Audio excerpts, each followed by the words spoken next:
Good morning. I'm Pamela Raymond, part of the clergy team here at St. Clement's, and I'm grateful to be able to talk with you this morning.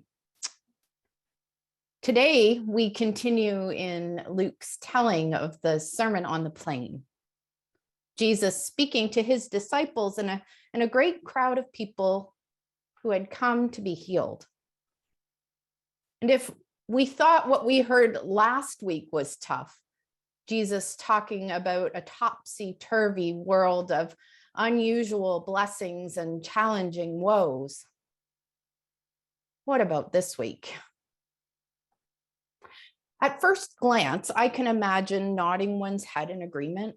Love your enemies, do good, lend expecting nothing, do to others as you would have them do to you. This sounds right. This sounds good. And still, there are words in this passage that can sting. Pray for those who abuse you. If anyone strikes you on the cheek, offer the other also.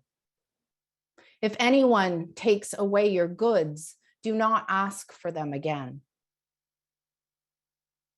Imagine hearing these words as a survivor of abuse, as someone who has been physically assaulted, as someone who has fled an unsafe home, leaving all their possessions behind. I've sat with and listened to survivors of abuse, and I've been asked, how can I pray for the person who abused me? How can I forgive them? I know I should, but I don't know if I can. I don't know how. This is their truth, and these are their honest questions. As a survivor of abuse, these have been my questions. First off, I think it's really important to take a step back and look at what Jesus is not saying. Jesus is not condoning abuse. Jesus is not condoning violence or theft or exploitation, period. No questions asked. This is the same Jesus, remember, who welcomes and blesses and sees the inherent importance and worth of women and children at a time when both were viewed as chattel. This is the same Jesus who makes time for and heals victims of neglect, like the man born blind who is cast out of polite society. This is the same Jesus who flips the tables of the money changers in the temple who are turning a profit from that which is to be sacred. And if Jesus is not condoning abuse, violence, theft, or exploitation, where do we land when we hear this passage? Might it be wrapped up in the often painful process of forgiveness? Forgiveness. For something that we understand to be central to our lives as followers of Jesus, I think we tend to be rather confused about what it is when it comes to living it out. We teach it to our kids. We hold it up as a virtue. And we don't talk enough about how hard it can be. Again, here, I think it's helpful to clarify what forgiveness is and is not. Forgiveness is not a denial of hurt, nor does it erase wrongdoing. Forgiveness does not eliminate consequence or subvert justice. Forgiveness is healing. Forgiveness is a journey. And forgiveness is situated in truth and rooted in mercy. In the book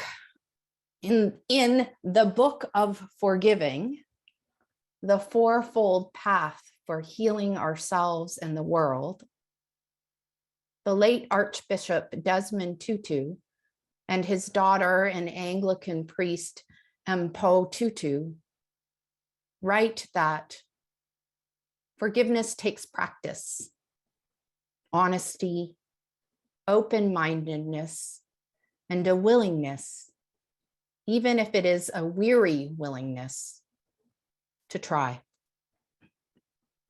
They go on to offer what I believe to be a faithful way into living out forgiveness, the fourfold path of forgiveness. I certainly commend this book to you, and I want to take a minute to sketch out the basics of this fourfold path for us today. Step 1, telling the story.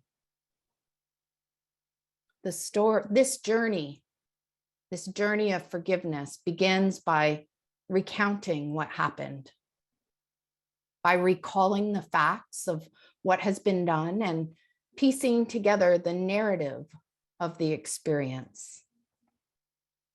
This can be done through journaling, talking with a trusted friend, a therapist, a pastor, or all of the above. This can be messy and difficult and disorienting. Yet telling the story gets it out of the prison of our minds and is the first step on the fourfold path. Step 2, naming the hurt. We can't let go of feelings that we don't own. These are the words of Father Michael Lapsley. He lost both his hands and his sight from a letter bomb during apartheid. And Father Michael devoted his life to healing through storytelling, helping others do that, helping others name how they feel when hurt is part of the process of forgiveness. When we feel a hurt and push it down, it will inevitably find a way to express itself. Naming the hurt and feeling the feelings is essential to learning to forgive. Again, having someone to listen to your feelings without trying to fix them can be helpful here. Step 3 is granting forgiveness. We've told our story and named our hurt, and we enter into granting forgiveness. Now, there are times when we'll stay in step 1 and 2 for a very long time. There are times when we will forgive, and then something happens that makes us wonder if we really have forgiven. Forgiveness doesn't erase or change what happened, and it doesn't guarantee repentance in the one who hurt us. Forgiveness does allow us to grow and to begin to tell a new story, a story of healing and freedom. Step 4, renewing or releasing the relationship.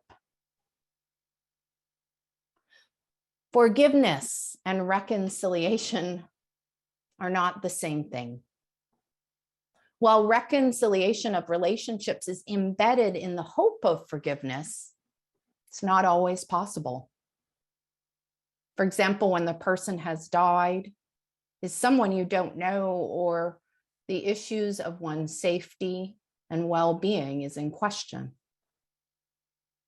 In these cases, one may choose to release the relationship, opting not to have someone in your life any longer, all hopefully without wishing that person ill. Another way forward is renewing the relationship. And this encompasses reconciliation. However, I quite love the idea of renewal because it's about creating a renewed relationship out of struggle, a transformed relationship.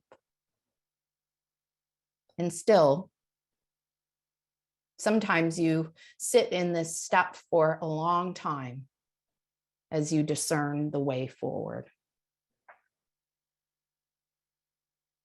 Telling the story, naming the hurt, granting forgiveness, renewing the relationship, or releasing the relationship. Depending on the circumstance, traversing this fourfold path might be a linear, straightforward path, or it might be more like a maze. It might take a few moments or an entire lifetime. It might take an evening or two of difficult conversation with your spouse after feeling like you've been playing second fiddle to their job. And it may take the rest of your life engaged in therapy, hard work, and prayer to move through the trauma of abuse. And as scary as that sounds, trust me, it's a journey worth taking.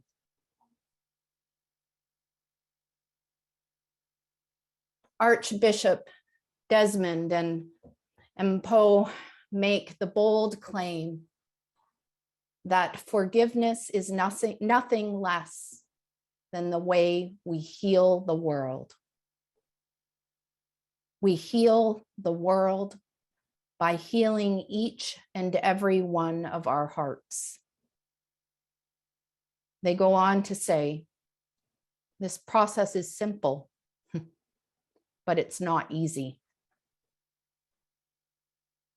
I believe that we can imagine the words of Jesus that we heard today as what makes such a bold statement possible. Jesus inviting those who would follow him into a shared life, lived out in the vision of God's mercy and love,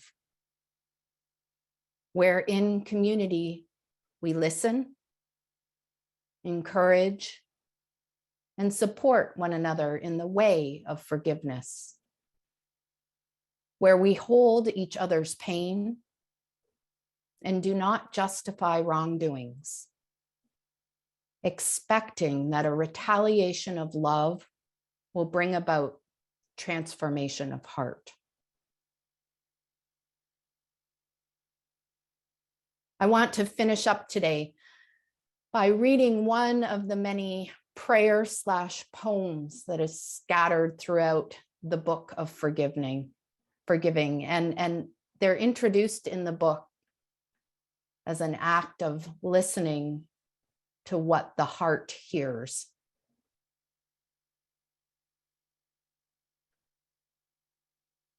God forgives unconditionally. So can we.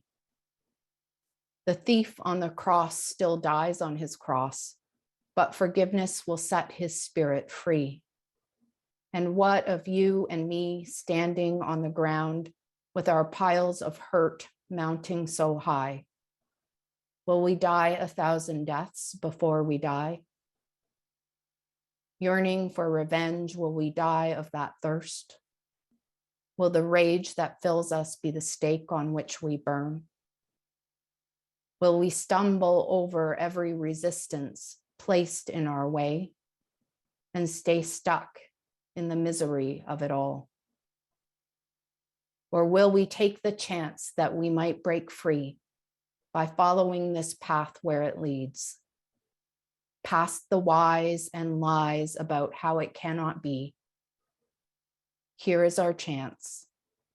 Take this chance. Break free.